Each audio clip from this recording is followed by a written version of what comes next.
ni Gbagbo de tun bɛ fanga la ɲanguma maliyɛn su bɛ ka jate Côte d'Ivoire. Allahu akbar. Cogo di? Wallahi ni kuranɛ cɛ ne de bɛ ka fiyɛ mɔgɔ mɔgɔ bi Côte d'Ivoire cogoya dɔn u b'a dɔn bɛ ka fɛn min fɔ. Ni Gbagbo de tun bɛ fanga la ɲanguma maliyɛn su bɛ ka jate Côte d'Ivoire. Hein? N'i y'a ye jusqu'à présent foyi ma maliyɛn sɔrɔ foyi ma Mali fɛn foyi sɔrɔ mais maliyɛnw ja tigɛlen don Côte d'Ivoire cogo min ni minnu somɔgɔw bɛ yen u k'u wele u k'u ɲininka. Allahu akbar. C'est pourquoi Alassane ka hali bi communiqué la a ko wa ɲini Ivoiriens fɛ k'u k'u basigi. U ka calmer u kana don fitinɛ ni fɛnw na. N'a y'a sɔrɔ tile dɔ don Côte d'Ivoire ɲanguma Mali ambassade jama taara minɛ ka tiɲɛni daminɛ. O bɛ taa wolo mun na? Ha, o taa wolo kasara jugu la. Malien million nani de bɛ Côte d'Ivoire o n'u. Vent de panique à Abidjan, ces hommes et ces femmes font partie des 2 millions de Maliens installés chez leurs voisins ivoiriens. Mais depuis les élections de novembre, les étrangers sont la cible de violences et de raquettes des milices pro-Gbagbo. Alors avec quelques affaires, ils tentent difficilement de fuir. Depuis l'élection, nous avons de gros problèmes ici. Il va y avoir une guerre civile. Nous avons très peur.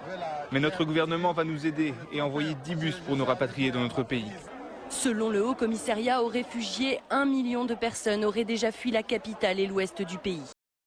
Des étrangers ont en effet été endeuillés dans cette ville de Daloa où des centaines de personnes seront assassinées.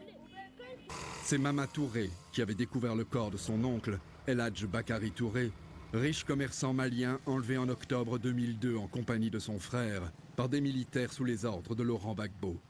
On est venu voir, il y avait plusieurs corps ici. C'est pas. On a regardé, il y a d'autres même qu'on ne peut même pas regarder, le figure était parti, bon, c'est pas.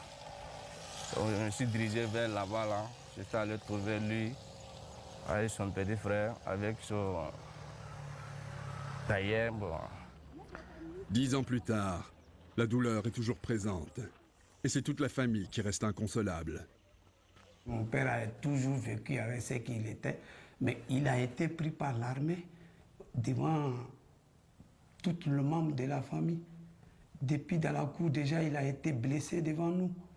Nous nous posons question, pourquoi? Pourquoi cette haine-là? Cette haine, qu'est-ce qu'on te reproche? Bon, jusqu'à il n'y a pas de réponse. La question reste telle que... Vraiment, c'est difficile de revenir ici. Cette période, quoi. Vraiment, c'est très difficile. Voici la liste macabre des Maliens tués pendant le règne de Laurent Gbagbo durant les 10 ans de son pouvoir. Agachek Oumar, né en 1985 de nationalité malienne. Diarra Abdoulaye, né en 1961 de nationalité malienne. Ibrahim Amadou Ouedraogo, né en Modoun Diaye, 1982 de nationalité Mohamed Kamara, Jean-Pierre Zungrana, Mamadou Bari, Abdoulaye Konaté, Fatoumata Bari, Philippe Nana, Amadou Dembélé.